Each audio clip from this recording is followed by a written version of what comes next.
গীতায় লেখা আছে, ধৈর্য ধরুন।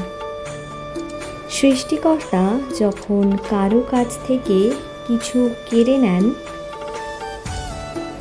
তখন তার চেয়েও উত্তম কিছু দেওয়ার জন্যই কেড়ে নেন। দুশ্চিন্তা করবেন না। যিনি আপনাকে এই পর্যন্ত এনেছেন,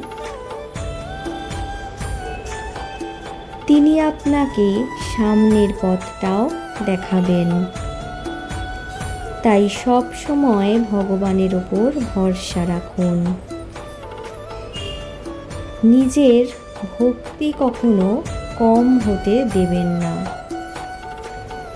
দেখবেন ভগবান যেটাই করবে সেটা আপনার ভালোর জন্যই করবে। রাধে রাধে।